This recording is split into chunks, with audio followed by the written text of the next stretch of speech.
Hello friend, welcome to channel knowledge of pharmacy. Rabies vaccine human IP यानी ये व्यक्तियों के लिए यानी मनुष्यों के लिए रेबीज वैक्सीन है जो कि इंडियन फार्माकोपिया द्वारा बनाई गई है। तो आज इसका हम रिव्यू करते हैं। तो ये प्रोड्यूस करती है प्रोटेक्शन यानी सुरक्षा, एंटीबॉडी बनाती है against to the rabies virus. Rabies virus के अगेंस्ट ये हमारे शरीर में एंटीबॉडी का निर्माण करती है जिससे कि हमें रेबीज वायरस से सुरक्षा मिल जाए। तो ये हमारे प्रोटेक्शन का काम करती है क्योंकि ये वैक्सीन है। अब बात करते हैं ब्रांड नेम की। तो मेरे हाथ में जो देख रहे हैं तो ये अभयारव, बैक्सीरव, अदर ब्रांड की भी आपको मिल जाएगी।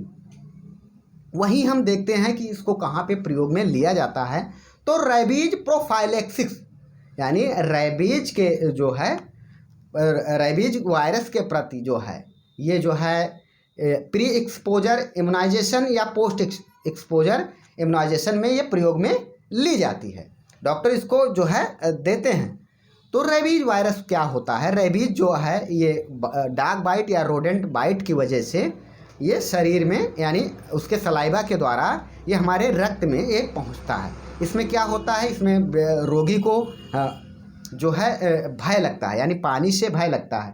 अगर वो पानी देख लेता है तो जैसे पानी नहीं पिएगा या पानी नहाने से ये सब सारी चीज़ें पानी से उसको हाइड्रोफोबिया हो जाता है और भी जो है सिम्टम उसके शरीर में आने लगते हैं।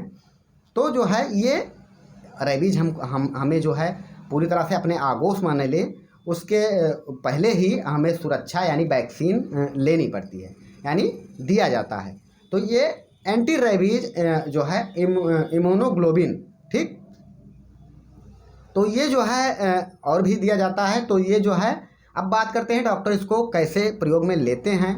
तो ये प्री एक्सपोजर इम्यूनाइजेशन में यानी शुरुआती इम्यूनाइजेशन में अगर दिया जा रहा है, जिनको ये जैसे कि कुछ लोग ऐसे होते हैं उनको लग रहा है कि उनको जानवर ने खाली छुआ है या खरोचा है या जो है चाटा है, इस तरीके से अगर कभी किसी स्थिति में अगर तो ये टीका जब लगाया जाता है तो जो है उनको पूरी तरह से क्लियर नहीं रहता है कि या हमें जानवर ने काटा है, तो जो है बाइट किया है कुत्ते ने या जो है रोडेंट ने। तो इसमें 0.5 ml या 1.0 ml ये जो है ये वैक्सीन जो है दी जाती है। और 0 यानी पहले दिन, फिर 7वें दिन, फिर 21 यानी 21वें दिन, फिर या 28वें दिन ये IM यानी इंट्रामस्कुलर जो है डीप मस्कुलर दिया जाता है। मतलब जो है 0 दिन या जैसे कि शुरुआती दिन, फिर उससे 7वें दिन, फिर 21 दिन, फिर जो है 28 यानी 28वें दिन। और वही बात करें हम कि इंट्राडर्मल की तो 0.1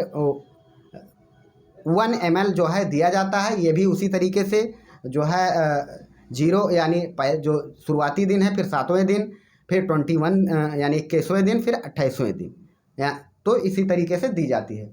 और जो है पोस्ट एक्सपोजर इम्यूनाइजेशन, जैसे कि एकदम पता चल गया कि हाँ हमको जो है कुत्ते ने काट लिया, खून भी निकला है और उसका सलाइवा जो है पूरी तरह से बॉडी में जो है टच हो गया है, तो जो है ये दिया जाता है पोस्ट एक्सपोजर इम्यूनाइजेशन किया जाता है। इसमें क्या होता है IM 0.5 ml या R 1.0 ml ही उसी तरीके से दिया जाता है। बस इसका जो ड्यूरेशन है 0 मतलब जैसे कि 0 आज के दिन जिस दिन ने बाइट किया है, फिर जो है 24 घंटे के अंदर देना है जो बाइट किया है, या 12 घंटे के अंदर।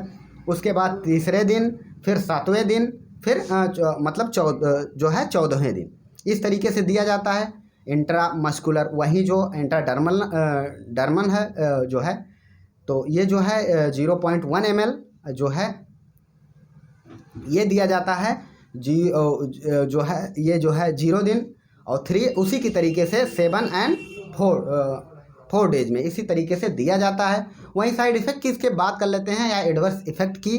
तो इसमें लोकल इवेंट यानी जो लोकल इवेंट मिलते हैं, माइल्ड पेन होता है और जो है जिस जगह पे दिया गया है वहाँ साइट ऑफ इंजेक्शन में ओडिमा यानी सूजन आ सकती है, माइल्ड जो है पेन होता है, डिजीनेस होता है, फ्लू लाइक सिम्टम हो सकते हैं, खजुली हो सकती है और रेसेस हो सकती है, ये कंडीशन हो सकता है। तो जो है ऐसा अगर होता है तो जो डॉक्टर, क्योंकि इसको अपने मन से तो लेना नहीं है, तो डॉक्टर जो है जो प्रशिक्षित होते हैं वो लोग उससे दिलवाते हैं। तो ऐसा अगर कुछ होता है तो वो देखते हैं। अब बात करते हैं हम कि इसका जो है प्रिकॉशन क्या है। तो जो है इसको जब ले रहे हैं, क्योंकि एंटीबॉडी शरीर में बननी है, तो कार्टिकोस्टेरॉइड को अवॉइड करनी है। जो मेडिसिन कार्टिकोस्टेरॉइड है उसको अवॉइड करनी है।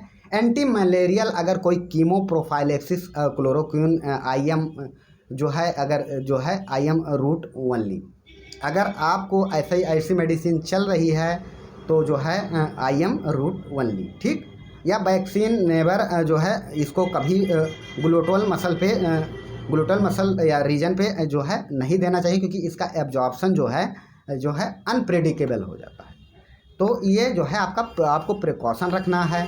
पोस्ट एक्सपोजर या प्री एक्सपोजर जैसा कि आपका संक्रमण है, आप उसी तरीके से इसको, अगर जानवर ने आपको छुआ या जो है अगर छुआ है, त्वचा पर चाटा है, तो इस स्थिति में उस तरीके से लगवाएं। अगर खुली त्वचा में अगर कहीं खुदरना या बिना खून के जो है मामूली सा खरोच दिखता है तो टीका तुरंत लगवाएं। बट जो है जैसा कि आपके डॉक्टर कहें, क्योंकि अगर आपको छुआ है तो 10 दिन जानवर का जो है निरीक्षण करते रहें, निगरानी करते रहें। या चमगादड़ के अगर जो है संपर्क में आए हैं तो भी, या एकल जो है जैसे जो है काटने पर, जैसे कि ट्रांसडर्मल या काटने या खरोचने के कारण जानवरों में जो श्लेष्मा यानी त्वचा का अगर जो इन्फेक्शन होता है, या चमगादड़ों का सीधा संपर्क गंभीर जोखिम में, तुरंत इसका उपचार जरूरी है। और 10 दिनों तक निरीक्षण करें कि जिस जानवर ने, जैसे आपको डॉग ने बाइट किया है तो आप उसको देखते रहें। अगर वो 10 दिन ले स्वस्थ रहता है तो जो है उसी तरीके से, और ये अपना इंजेक्शन जो है इसको तुरंत ही ये